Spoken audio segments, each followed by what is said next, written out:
여호수아 9장 3절에서 6절, 14절에서 16절 우리 함께 봉독합니다.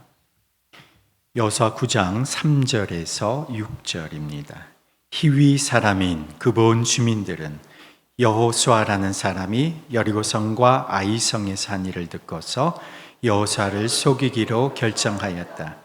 그들은 낡은 부대와 헤어지고 터져서 기운 가죽 포도주 부대를 나귀에 싣고서 외모를 사절단처럼 꾸미고 길을 떠났다. 발에는 낡아서 기운 신을 신고 몸에는 낡은 옷을 걸쳤으며 마르고 곰팡이 난 빵을 준비하였다. 그들은 길갈 진에 있는 여호수아에게 와서 그와 이스라엘 사람들에게 말하였다. 우리는 먼 곳에서 왔습니다. 이제 우리와 조약을 맺어 주십시오. 14절에서 16절입니다. 이스라엘 사람들은 어떻게 해야 할지를 주님께 묻지도 않은 채 그들이 가져온 양식을 넘겨받았다. 여호수아는 그들과 화친하여 그들을 살려준다는 조약을 맺고 회중의 지도자들은 그 조약을 지키기로 엄숙히 맹세하였다. 이스라엘 사람들은 그들과 조약을 맺은 지 사흘이 지난 뒤에 자기들과 조약을 맺은 사람들이 가까운 이웃이고 자기들 가까이에서 사는 사람들임을 알게 되었다. 아멘. 아멘. 제가 어린 시절 저희 부친이 목회를 하실 때의 일입니다. 아버지가 목사이시니까 주변에 교제하시는 목사님들이 늘 많았는데 어느 날 부모님 두 분이 이야기하시는 소리를 들었습니다. 미국에서 오래 사시다가 한국에 오셔서 이제 목회를 하고 계시던 한 목사님이 계신데 그분이 목사님 몇 분들을 이렇게 모아서 미국을 방문하기로 했던 것 같습니다. 너무 어릴 적이라 제가 세세한 내용은 다 기억하지 못하는데 분명한 것은 목사님들이 돈을 모아서 그분께 그 비용으로 미리 드렸다는 것이죠. 그런데 그분이 그 돈을 받고는 홀연히 사라져 버렸습니다. 제가 부모님이 하는 그 얘기를 듣고 속으로 생각을 했습니다. 야, 참 별 이상한 사람도 다 있구나. 어떻게 사기를 쳐도 교회 목사님들한테 사기를 치고 그리고 목사라고는 직함을 가진 사람이 정말 이런 일을 하다니 정말 세상에 믿을 사람이 하나도 없구나. 어린 마음에 그런 생각을 했어요. 그런데 도무지 이해할 수 없었던 것은 그 이후에 일어났습니다. 1년인가 2년쯤 뒤에 이분이 아버지를 찾아오셨는데 마치 아무 일도 없었다는 듯이 선물 하나를 들고 오셔서 한참을 얘기하고 가셨어요. 그런데 아버지도 전혀 아무 내색을 안 하시고 마치 반가운 사람처럼 반갑게 담소를 나누시고 그리고는 그 뒤로도 이분이 자주 아버지를 찾아오셨습니다. 어떻게 사기를 당했는데 그리고 돈을 돌려받은 것도 아닌데 아버지는 어떻게 저렇게 아무렇지도 않게 지내실 수가 있지? 어린 마음에 도무지 이해가 되지 않았어요. 제가 성장해서 신학교를 졸업하고 사역을 시작하면서 직접 듣게 된 이야기입니다. 부교육자로 열심히 사역하던 목사님이 젊은 목사님이 하루는 담임 목사님이 불러서 올라갔습니다. 담임 목사님이 이렇게 말씀하시는 거예요. 내가 이제 은퇴가 몇 년 안 남았는데 지금까지 목사님이 일하시는 걸 보니까 정말 사역도 신실하게 잘 하고 계시고 성도들에게도 참 좋은 평판과 신뢰를 얻고 있으니 내가 후임 담임 목회자로 당신을 꼭 세우고 싶다. 그러니 남은 기간 열심히 사역하고 또 내가 은퇴하는 이 과정들이 순조롭게 진행될 수 있도록 도와주면 좋겠다. 그래서 이 젊은 목사님이 이 말을 듣고는 온갖 굳은 일마다 하지 않고 열심히 사역하면서 또 담임 목사님이 은퇴하는 일에 어려움이 생기지 않도록 잘 보살피면서 이제 목사님이 은퇴를 하게 되었는데 정작 은퇴 시점에 후임 담임 목사로 청빙받은 사람은 이분이 아니라 전혀 알지 못하는 다른 사람이 오게 되었다고 선포가 되었습니다. 교회 안에서도 이런 일이 있는데 세상에서야 말할 것이 무엇이 있겠습니까? 요즘에 프랜차이즈 가게나 이런 대리점이 많이 생겼는데 이것도 들은 얘기입니다. 직접 들은 얘기. 계약서를 쓰기 전까지는 사업에 대한 장밋빛 전망과 매출 실적에 대한 약속과 보장을 받았는데 정작 계약서 쓰고 나서는 제대로 된 지원 하나 없이 갑작스런 여러 가지 비용과 거기에 독촉까지 받게 되면서 너무나 마음을 상했다.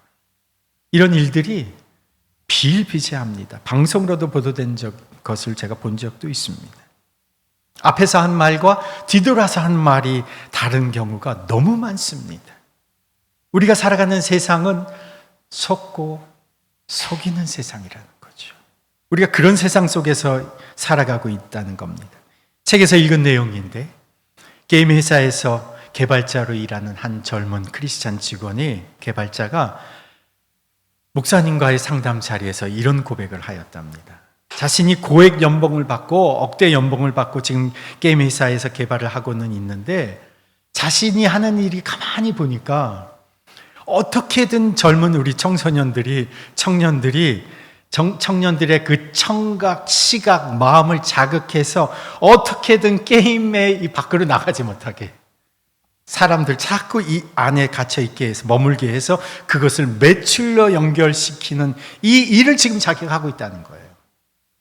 그 안에서 피폐해지는 청년들을 자기가 보면서 자기가 지금 하는 이 일이 정말 맞는지 회의감이 든다, 이런 고백을 합니다.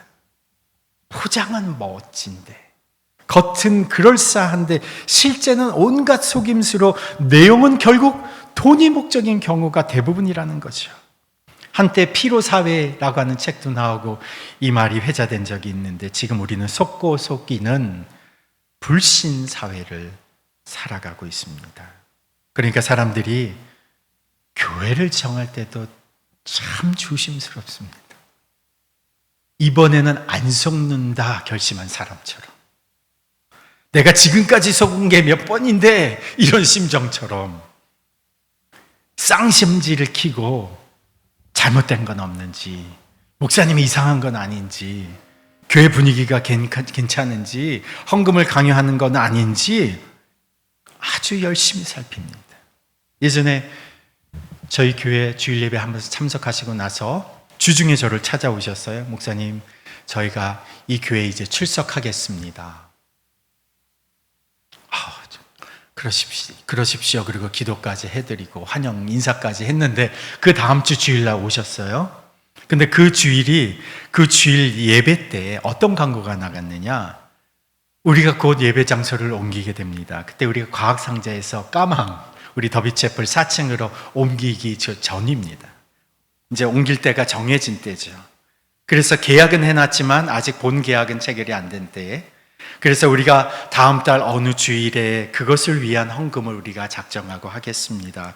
여러분도 기도하시고 자발적으로 함께 헌금에 동참해 주시면 좋겠습니다. 그 광고가 그 주일에 광고 시간에 나갔어요.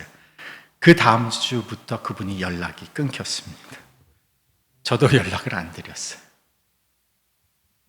불신 사회 속에서 사람들이 살아갑니다. 속는 사람도 있고 또 속이는 사람도 있습니다. 오늘 우리가 읽은 본문에서도 속는 사람이 있고 속이는 사람들이 있습니다. 여호수아 이스라엘 백성이 여리고성을 무너뜨렸습니다. 아이성을 불태웠습니다. 그 후 에발산 앞에서 하프타임을 갖고 이제 전열을 가다듬어서 이 군대가 이제 가나안 땅으로 진군을 하려고 합니다. 이스라엘 백성, 이 이스라엘 부대에 여리고성 그리고 아이성 정복 소문이 가나안에 허다하게 퍼졌습니다. 가나안 부족들에게 비상이 걸렸습니다. 이들은 이제 연합군을 결성해서 이 이스라엘을 대적하려고 준비하기 시작했습니다. 그런데 가나안 족속 중에 기브온 족속은 다른 생각을 한 거죠.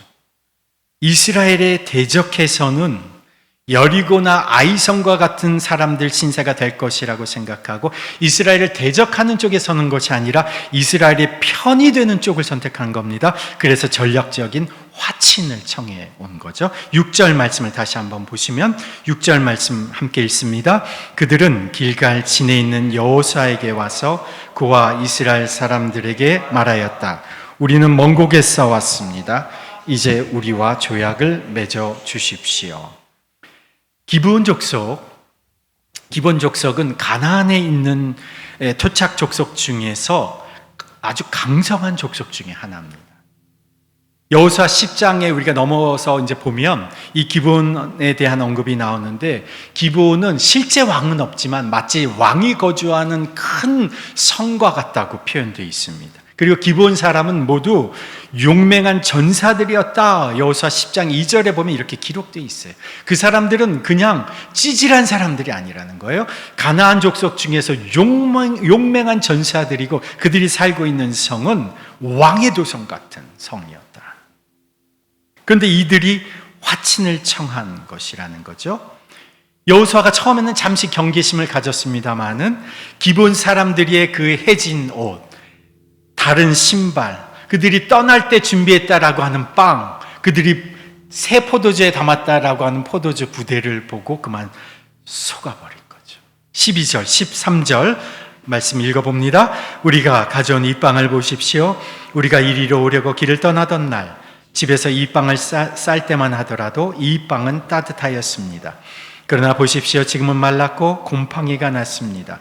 우리가 포도주를 담은 이 가죽 부대도 본래는 새 것이었습니다. 그런데 보십시오. 낡아서 찢어졌습니다. 우리의 옷과 신도 먼 길을 오는 동안 이렇게 낡아서 헤어졌습니다.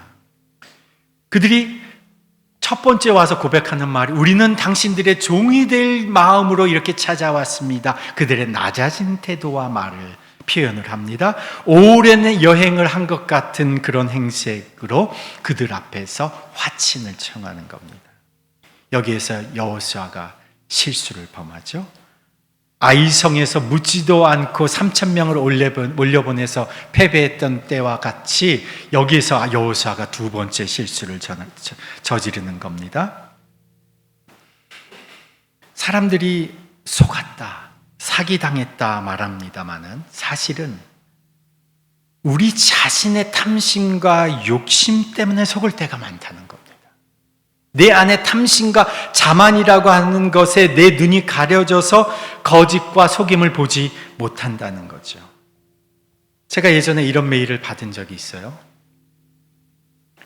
영어로 온 메일인데, 수십억의 유산을 가진 기독교 사업가가 죽으면서 저를 찾아서 우리의 사역에 지원을 해주고 싶은 마음에 유산의 일부를 기부해주고 싶다. 그런데 이 유산을 받으려면 법적 수속을 해야 돼서 변호사 비용이나 이런 비용이 들어가는데, 비용은 몇십만 원밖에 되지 않으니까 관련 자료와 은행 계좌 보내주면, 수수료와 함께 보내주면 처리해서 이 막대한 유산을 기독교 사역에 보내주겠다, 쓰시도록 보내주겠다. 물론 저는 수수료도 안 보내고 답변도 안 했습니다만, 제 주변에 이런 메일을 받은 분들이 여러 분 계십니다. 그리고 실제로 수수료 보내고 아직도 기다리는 중에 계신 분들도 계세요. 수천만 원, 수억이라고 하는 그런 것을 기부해 주겠다라고 하는 그 말에 눈이 딱 가리면 수십만 원쯤은 그냥 쉽게, 수백만 원쯤은 그냥 쉽게 사기당하는 겁니다. 자기 욕심에 속는 거죠. 그래서 그리스도인으로서 우리가 무슨 결정을 할 때 정말 유의해야 할 것이 있다는 겁니다. 그 첫 번째가 뭐냐면, 첫 번째는 눈에 보이는 조건으로 결정하지 않는다는 겁니다. 아브라함의 조카 롯이 눈에 보이는 좋은 곳을 선택했습니다. 그것이 어디입니까? 소돔과 고모라 성이었습니다. 그는 모든 재산을 다 잃고, 그리고 아내까지도 잃고 겨우 살아 빠져나왔습니다. 크리스찬은 눈에 보이는 것에 의해서 택하는 사람들이 아닙니다. 때때로 그것은 유혹이고 때때로 그것은 실패로 가는 지름길일 때가 많습니다. 당장 눈에 보이는 것이 아니라 보이지 않지만 분명히 내 안에 거하시는 주님, 그분의 뜻이 무엇인지 생각하고 성경은 무엇이라고 하는지 묵상하고 선택하는 것이죠. 조건, 상황, 여건은 금세 달라질 수 있습니다. 한번 우리의 지나온 삶을 한번 가만히 되돌아서 생각해 보십시오. 우리가 어떤 결정을 했는데, 그리고 나서 자꾸 후회하고 마음이 흔들리는 때가 많지 않습니까? 이거 내가 지난번에 잘못 정한 거 아닐까? 내가 지난번에 이거 잘못 선택한 거 아닐까? 상황이 자꾸 달라지니까 뒤돌아보면서 이거 내가 이전에 잘못 선택한 거 아닌가 흔들릴 때가 많지 않습니까? 그런데 가만히 주위의 믿음의 사람들을 한번 살펴보십시오. 정말 주님 앞에서 신실하게 살아가는 사람들을 한번 살펴보십시오. 상황이 막 요동을 치고 상황이 막 달라지고 어려운 상황이 눈앞에 새롭게 막 부상하고 좋았던 환경과 상황이 달라져 버렸음에도 불구하고 요동이 없어요. 흔들림이 없어요. 왜요? 믿음의 사람들은 보이는 조건, 환경 때문에 결정한 것이기 아니 때문에 환경과 상황이 곤두박질을 칠 때에도 흔들림이 없는 겁니다. 기도하고 주님의 뜻대로 결정하였기 때문에 상황과 환경을 극복하면서 갈 수가 있는 거죠. 제가 이전에 교회 사역자로 이제 들어갈 때 사람들이 다 얘기를 했어요. 정말 모든 신학생들이 가고 싶어하는 교회에 가시네요. 정말 좋은 대우를 받는 교회에 가시네요. 정말 좋은 조건에 있는 교회를 가시네요. 사람들이 제가 사역을 시작하게 됐다고 하는 말을 듣고 대부분 많이 그렇게 말씀을 하셨어요. 근데 저희는 조건을 하나도 보지 않았어요. 정말 주님 앞에 기도하면서 주님이 열어주시는 길을 가기를 원합니다. 기도하면서 기도에 응답받고 확신받고 갔어요. 근데 교회에 잘 될 때가 좋을 때만 있는 것이 어려울 때도 있잖아요. 어려움이 있을 때가 있었습니다. 많은 사역자들이 거기 안에서 막 회의를 느끼고 있어요. 성도님들도 많이 흔들릴 때가 있었습니다. 근데 저는 전혀 거기에 미동하지 않아요. 왜냐? 이곳은 하나님이 주신 곳이다. 하나님이 이끄셔서 인도하신 것이다. 사람을 의지하고 담임 목사를 의지하고 리더를 의지하고 연봉과 혜택을 의지하고 좋은 여건을 의지하고 결정하면 그 조건이 달라지면 다 흔들립니다. 그런데 그리스도인은 그 눈에 보이는 조건이나 여건 때문에 결정하지 않습니다. 그것 때문에 선택하고 결정하면 매번 흔들리는 거죠. 그래서 우리가 무슨 결정을 할 때 유의해야 할 것 첫 번째가 보이는 조건에 의해서 선택하지 않는다는 겁니다. 두 번째는요, 감을 믿지 말고 계기판을 믿어라. 그리스도인이 결정할 때 감을 믿지 말고 계기판을 믿어라. 리더들이, 특별히 좋은 많은 성공의 경험들이 있는 리더들이 흔히 하는 실수가 자기의 감을 믿고 선택한다는 겁니다. 내가 성공을 해봤고 이렇게 하니까 성공했다라고 하는 경험과 축적된 경험들이 있다 보니까 그것을 믿고 그냥 감으로 선택하는 거죠. 제 주위에도 전투기 조종사로 일하시는 분이 계신데, 군대에서 전투기 조종사로 몰고 계시는 분이 계신데, 숙달된 전투기 조종사가 비행할 때 자칫 고도를 착각해서 이 바다를 하늘로 착각해서 바다에 추락하는 경우가 아주 종종 있다고 합니다. 그래서 이 파일럿의 절대 훈련 원칙 중에 하나가 자신의 감을 믿지 말고 계기판을 믿어라. 감을 믿었다 자칫 실수하면 그냥 떨어져 버리면 수천억이 그냥 바다에 묻히는 거죠. 마찬가지로 오랜 훈련 받았다고 숙련된 경험이 있다고 그리스도인들이 경계하지 않고 자신의 감 믿고 경험 믿고 선택하면 거기에서 실수가 있다는 거죠. 누가 그런 선택을 합니까? 여호수아가 그런 선택을 하죠.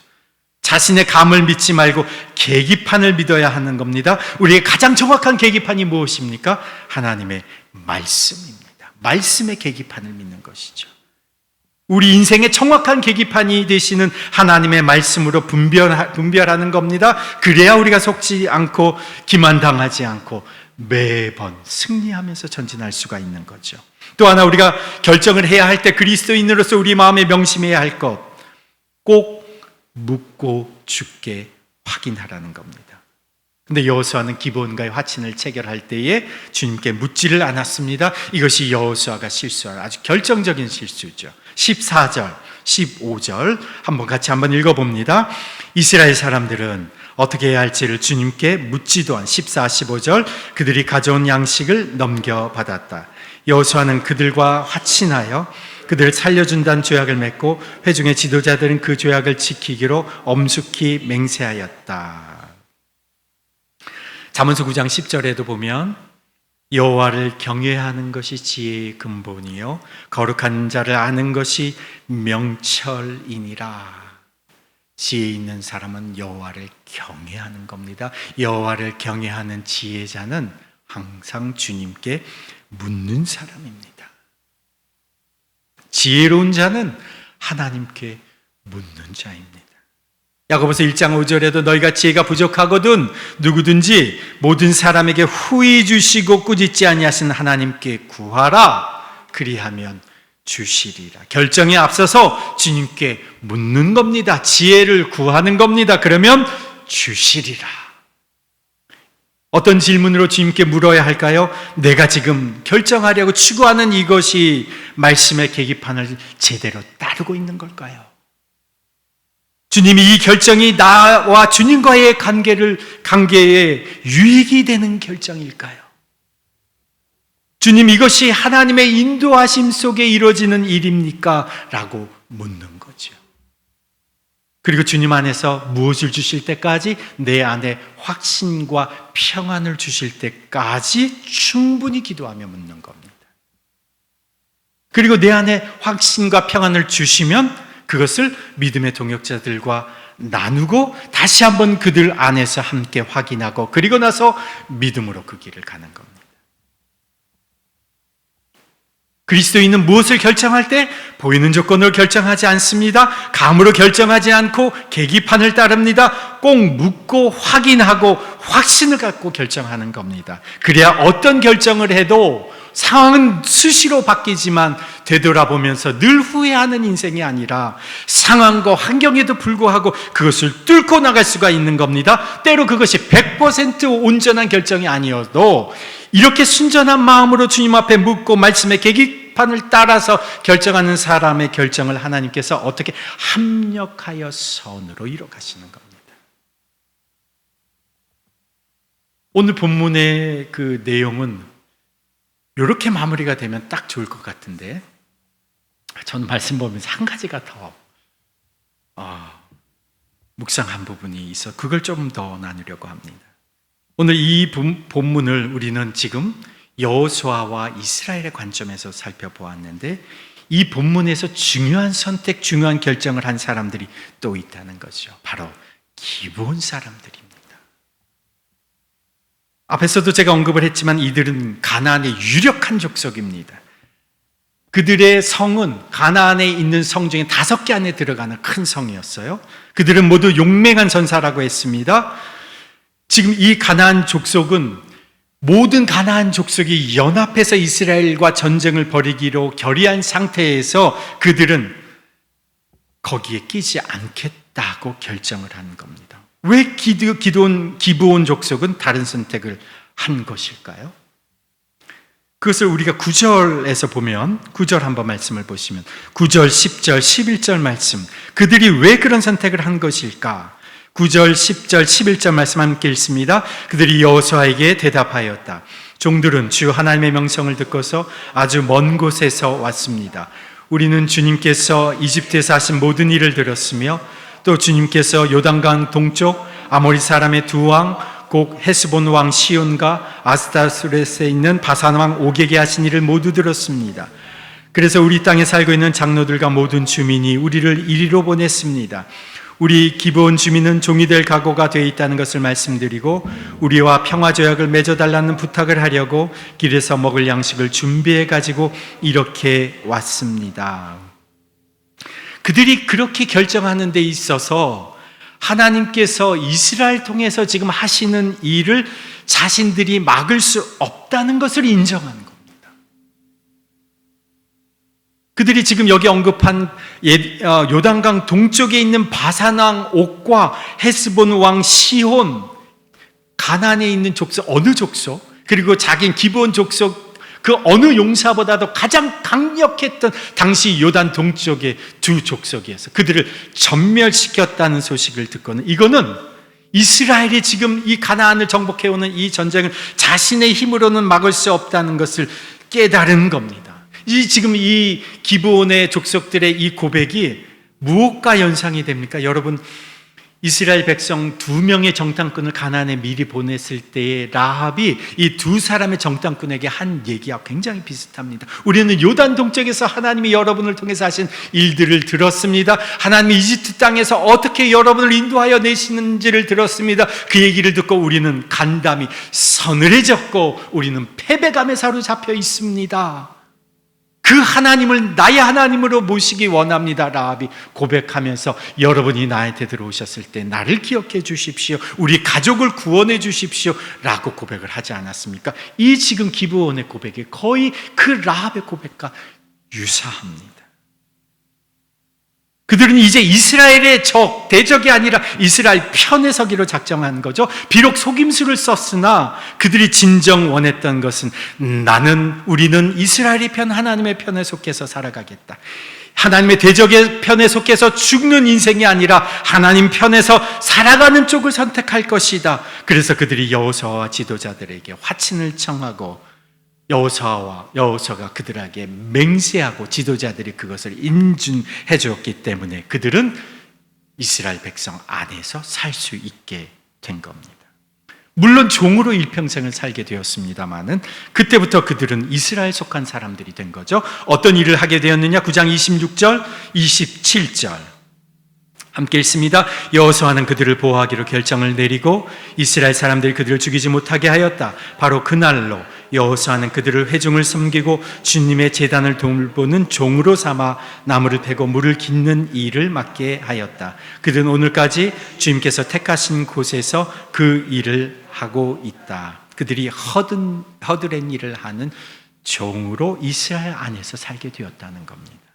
제사를 드릴 때, 번제나 화제를 드릴 때 나무를 태워야 되는데 그 장작을 패는 일, 기본 사람들을 시키는 겁니다. 성서 안에 보면 물이 담긴 놋바다, 물을 거기다 담아내야 되는데 물을 깃는 일, 이 종들이 하는 겁니다. 제사를 준비하는 제사장 레위인들을 도와서 지금 기브온 사람들이 이 일을 감당하게 된 겁니다. 종으로 일평생을 살아가는 거예요. 그런데 시편 84편에 보면 시인이 이런 고백을 합니다. 주님의 성전에서 지내는 하루가 다른 곳의 첫날보다 나으니 악인의 장막에서 살기보단 하나님의 집 문지기로 사는 것이 나는 좋습니다. 라고 시인이 고백하죠. 세상 속에서 번영을 누리면서 살아가는 것보다 나는 하나님의 집 차라리 문지기로 살아가는 것이 더 행복합니다. 라고 고백한 시인의 고백처럼 지금 기본 사람들은 세상에서 보면 완전 허드렛 일인데 그 일을 하면서 나는 하나님 편에 속해서 살아가겠습니다. 이제는 하나님의 약속을 누리는 자로, 하나님의 집에서 봉사하는 자로 그들이 살아가게 된 것이죠. 나중에 이 기본 족속이 어떻게 되었을까요? 제가 기본 족속에 대해서 찾아본 적이 없어요. 공부해 본 적이 없어요. 제가 그래서 기본 족속이 나중에 어떻게 됐느냐 제가 찾아봤더니 이 기브온 족속이 이스라엘이 멸망했을 때 이스라엘 백성들이 다 바벨론 포로로 잡혀가지 않습니까? 바벨론으로. 그때 기브온 족속도 이 사람들도 같이 포로로 잡혀갑니다. 완전히 이스라엘 사람으로 같이 살아간 거죠. 그리고 나중에 이제 포로 생활에서 돌아왔을 때에도 보면 거기 기본 사람들 같이 돌아오는 명수가 기록되어 있어요. 그리고 느헤미야 때 성벽을 재건하는 그 일에 함께 공사했던 사람들의 이름에도 기본 사람들이 있습니다. 이들은 정말 대대로 이스라엘 백성과 함께 살아가게 된 것이죠. 그들이 한 일대의 최고의 선택, 여호수아의 그 실수와 대비되는 그들의 최선의 선택은 하나님 편에 살기로 한 것이었습니다. 기브온 족속이 이스라엘 편에 보면 이들을 속인 사람들인데 기브온 입장에서 보면 그들은 정말 최선의 선택을 한 거죠. 제가 지난주에 복음 시장 한복판에 서다라고 하는 책을 보았는데요. 최근에 나온 신간인데 이 저자를 제가 직접 만났습니다. 저자 이야기도 직접 들었는데 지난 주일 저녁에 제가 집회가 이렇게 세미나처럼 집회가 있는데 그분 뵙고 말씀도 나눴습니다. 비즈니스 세계에서 어떻게 복음이 지금도 역사하고 있는지를 실제 사례를 들어서 설명하고 있는 책이에요. 지금 비즈니스 세계, 사람들은 비즈니스 세계, 세상의 세계를 교회는 거룩하고 가정은 거룩한데 세상과 비즈니스 세계는 속되다라고 이렇게 이분적으로 나눠보고 있지만, 지금 비즈니스 세계 속에서도 어떻게 하나님의 복음의 역사가 일어나고 있는지를 증명해주고 신뢰를 들어가면서 설명하고 있는 책이에요. 이 다니엘이라고 하는 이 저자가 그리스도인 리더들을, 지금 오늘 이 시대 속에서 일하고 있는 그리스도인 리더들을 만나면서, 그들이 처음 비즈니스는 예수님을 모를 때는 그냥 일반 세상의 비즈니스였는데, 그들이 예수님을 만나고 복음을 듣고 예수님을 만나고 그들의 삶이 바뀌고, 그리고 그들이 하고 있던 비즈니스가 달라져 버리고 성격이 달라져 버리고 그들이 사회 속에서 자신의 비즈니스로 어떤 변화를 일으키고 있는지를 조명하고 있는 책입니다. 이 책은 세상의 시장 한복판에서,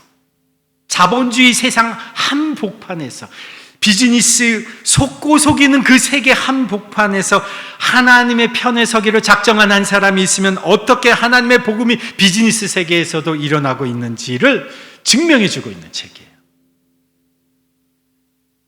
제가 그것을 보면서 우리 비즈니스, 우리 사업하시는 우리 성도님들도 세상 속에서 이런 비즈니스를 일으키는 하나님의 사람으로 살아가면 참 좋겠다. 제가 그런 기도를 가끔씩 하잖아요. 헌금 기도할 때도 우리 성도들이, 지체들이 사업하는 이 사업이 하나님의 사업이 되게 해주십시오. 이게 세상에 그냥 돈을 목적으로 하는 사업이 아니라 하나님의 비즈니스로 세상 속에서 사회와 세상을 변혁시키시는 그런 일들이 지금도 엄청 많이 일어나고 있는데 알려지지 않고 있을 뿐이다. 속고 속이는 이 세상 속에서 우리가 그리스도인으로 어떻게 결정하고 선택하며 살아갈 것인가, 여호수아를 반면교사로 삼아서 보이는 조건 환경으로 우리는 결정하지 않는 겁니다. 감으로 결정하지 않고 말씀의 계기판을 따라 결정하는 겁니다. 꼭 묻고 확인하고 평안과 확신을 갖고 결정하는 겁니다. 그리고 기도원 족속을 우리가 교사로 삼아서 하나님의 편에 서기로 작정하고, 그것이 허드렛 일 같아 보여도 그 일을 평생의 사명으로 감당하면서 살아가는 겁니다. 그러면 복음의 능력은 지금도 우리의 직장에서, 비즈니스 세계에서, 지역과 사회, 문화와 교육의 모든 영역에서 지금도 우리를 통해서, 바로 나를 통해서 나타날 것입니다.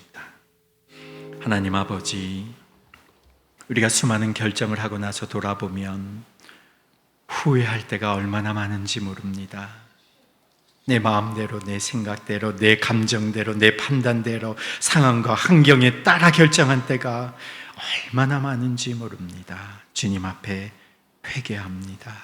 내 마음대로 살았던 내 인생을 회개합니다. 내 감정대로 판단했던, 내 감대로 결정했던 모든 것들을 주님 앞에 회개합니다. 수많은 그 실패 속에서 이제 여기서부터는 바른 결정, 바른 선택을 하며 살게 하여 주십시오.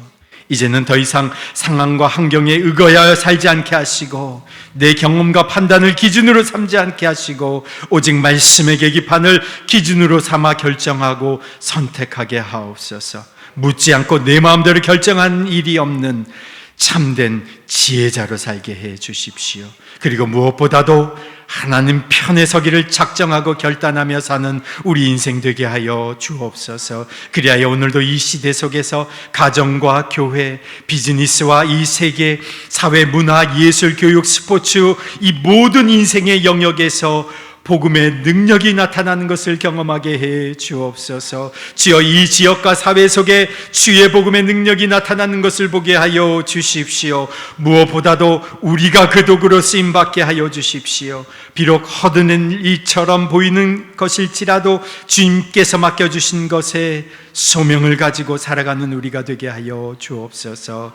이제는 우리 주 예수 그리스도의 은혜와 하나님 아버지의 무한하신 사랑과 성령님의 교통하심과 역사하심이 속고 속이는 세상 속에서 이제 바른 선택과 결정을 하는 그리스도인으로 살아가기로 결단하며 이제 세상으로 나가는 주님의 백성들 위해, 그 가정과 자녀들 위해, 그 일터와 비즈니스 위해, 더빛교회 공동체 위해 영원토록 함께 하시기를 간절히 축원하옵나이다.